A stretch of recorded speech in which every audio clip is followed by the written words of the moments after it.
Então, pessoal, a gente vai resolver um probleminha aqui para treinar o nosso conceito de força.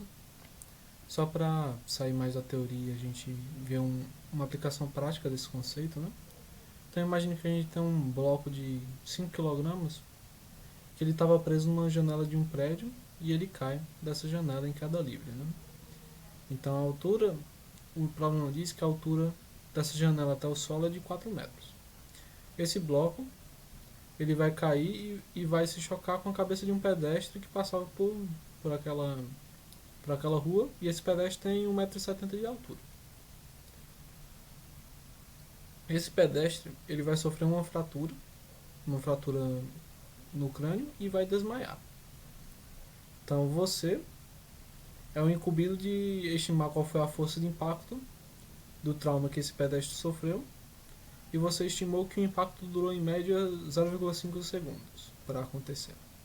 Então como é que a gente vai estimar essa força média que esse bloco, que esse tijolo fez na cabeça do nosso indivíduo aqui, do pedestre, né? Esse é o nosso primeiro objetivo nessa aula aqui.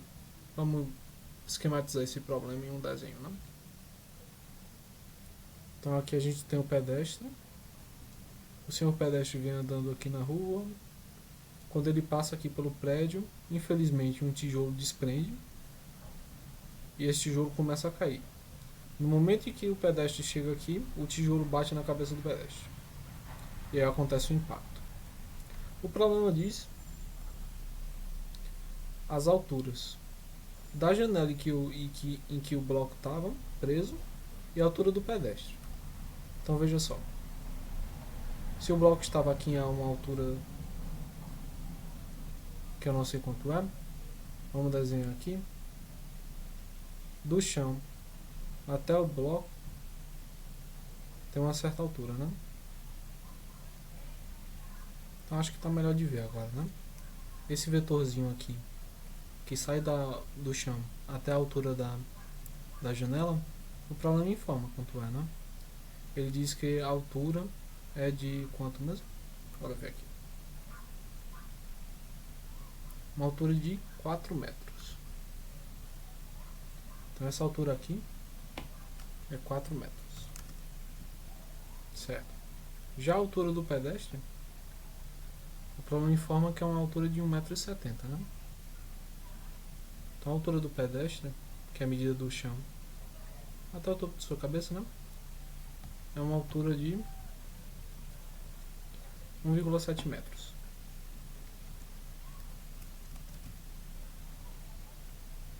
Certo? Então, portanto, a altura que o bloco demora para percorrer até bater na cabeça dele é a altura desse ponto até esse ponto aqui, que seria esse vetor aqui, né? Daqui até aqui. Que nada mais é do que 4 metros, que é o total, menos 1,7. 4 metros menos 1,7 é 2,3, né? Então, a altura que ele vai percorrer é 2,3 metros. Pronto, então esse bloco vai cair de uma altura de 2,3 e vai bater na cabeça do pedestre. Do momento em que ele cai aqui até a cabeça do pedestre, ele vai sofrer um aumento de velocidade por conta da aceleração da gravidade, né? Então aqui a gente vai tomar a aceleração da gravidade como sendo 10 metros por segundo ao quadrado, tá?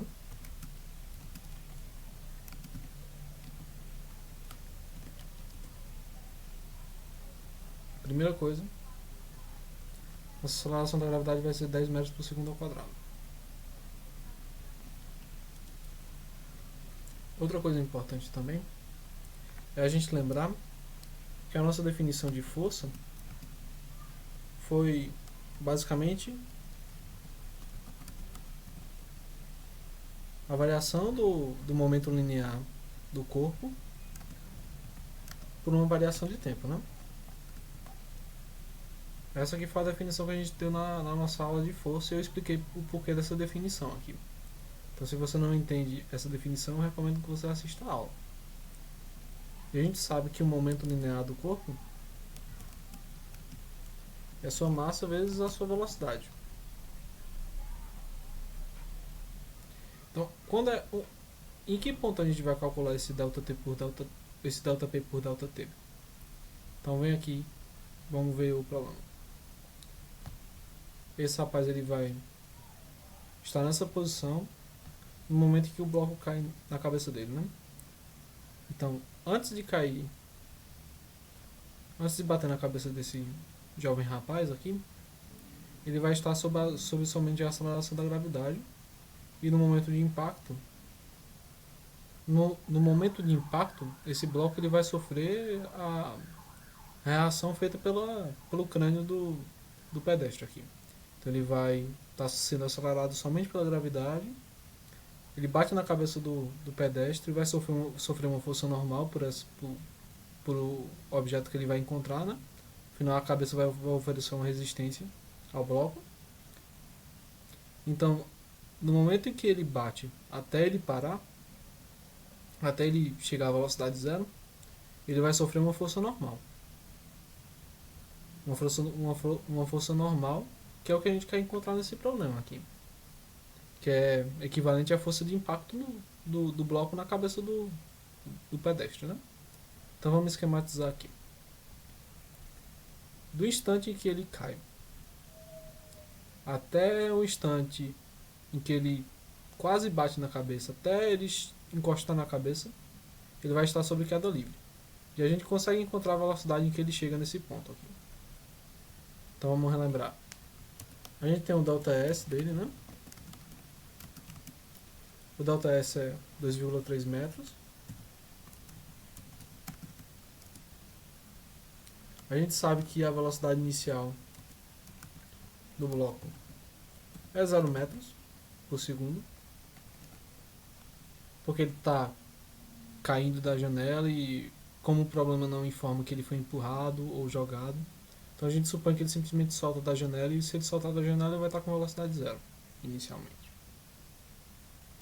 A gente sabe qual é a aceleração do bloco, que é g, que é 10 metros por segundo ao quadrado.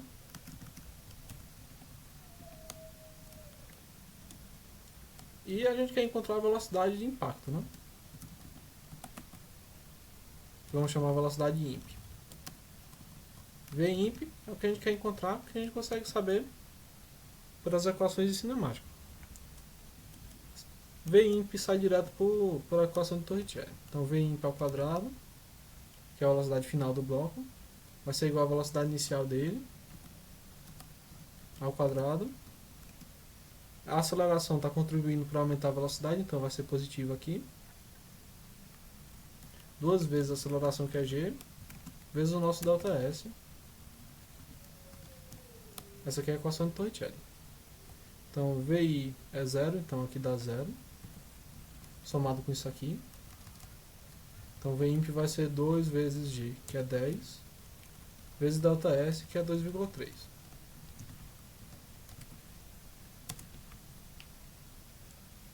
Isso aqui vai dar o total de 4,646, né? Então, fazendo essas contas aqui, Vimp vai dar um próximo de 7, vai dar 6 e alguma coisa. Vamos ver quanto é que ele dá. Dá 6,78. Vamos aproximar para 6,8, certo? 6,8 metros por segundo. Essa é a velocidade de impacto do bloco na cabeça do rapazinho aqui. Pronto, aqui acabou a cinemática e a gente vai começar a falar de dinâmica. Então, a força que faz o bloco acelerar, todo mundo sabe que é o peso do bloco, né? Esse peso do bloco, a gente sabe que o valor dessa força é mg.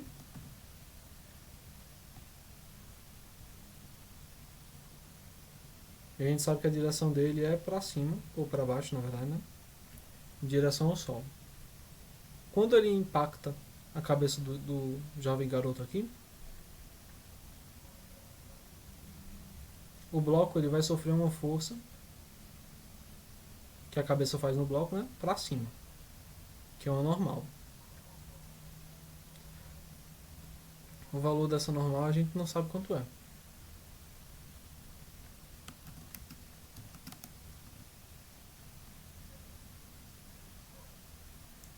Da mesma forma,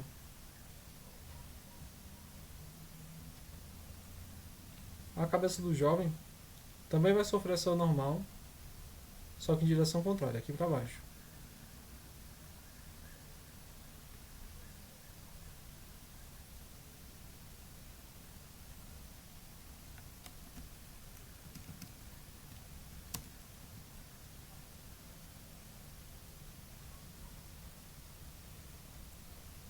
Então essa normal é a força de impacto na cabeça do jovem garoto aqui, né?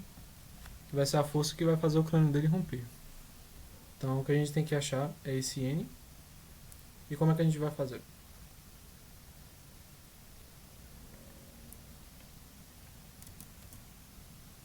A gente pode dizer que a velocidade pós-impacto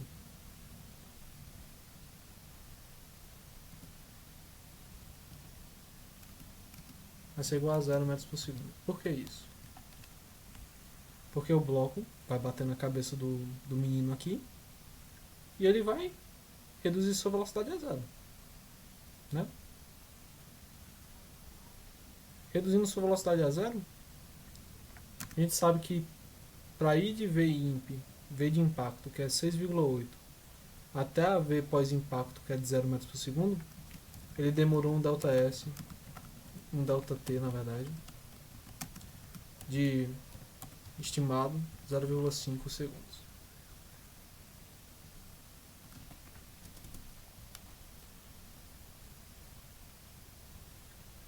Então o somatório das forças tem que ser igual, pelo teorema que a gente apresentou na aula, a variação do momento linear por a variação do tempo transcorrido. Né? Então, a soma das forças no bloco vai ser N menos P, menos o peso, né?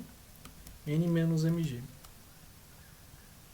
Isso tem que ser igual à variação do momento linear, que é momento linear é a massa vezes a velocidade, então aqui fica a massa do objeto vezes sua velocidade no instante 2, menos a massa do objeto vezes sua velocidade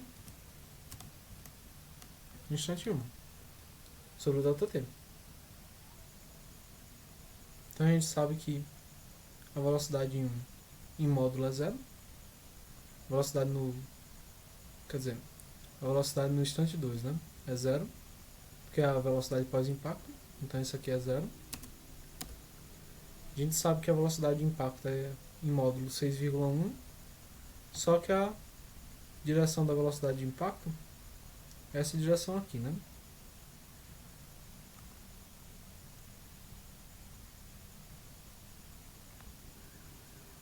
Então o valor que a gente vai botar aqui tem que respeitar esse sinal. Como a gente disse que a normal para cima é positiva e que o peso para baixo é negativo, a velocidade para baixo também vai ser negativa em valor aqui. Então aqui a gente tem que botar menos 6,8, né? A massa do objeto a gente sabe pelo problema que é 5 kg. Aqui também vai ser 5 vezes aqui 10. O ΔT a gente sabe que é de 0,5. E agora é só fazer as contas. 5 vezes 10 é 50. 5 vezes 6,8 é 34. Menos com menos aqui dá mais. 34 dividido por meio é igual a 68 por 1, né? Então a normal vai ser de aproximadamente 118 newtons. Então isso responde a nossa primeira questão, que qual seria a força média do impacto, que são 118 newtons. Então para a gente ter noção do que é essa força, a gente vai comparar qual seria o peso que resultaria nessa força aqui numa aceleração da gravidade normal, né?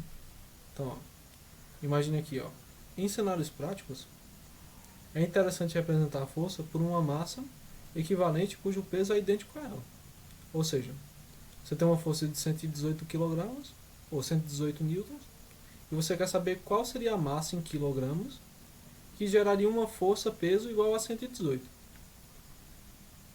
Para você ter uma noção de qual é esse peso aqui, o que é essa força na realidade, para você entender o que são os 118 kg, 118 newton, além do valor numérico, né?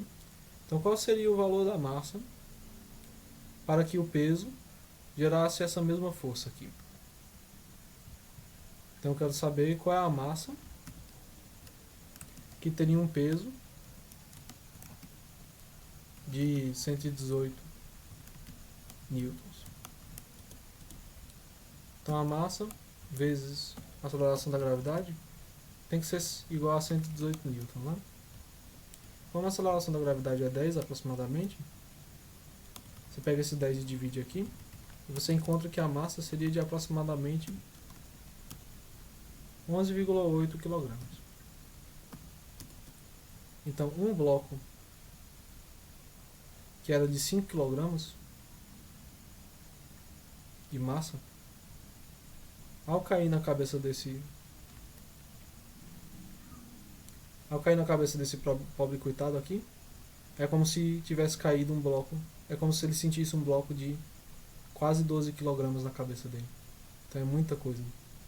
12 kg na sua cabeça é muita coisa. E com isso a gente finaliza a nossa explicação prática aqui da segunda lei de Newton. Obrigado.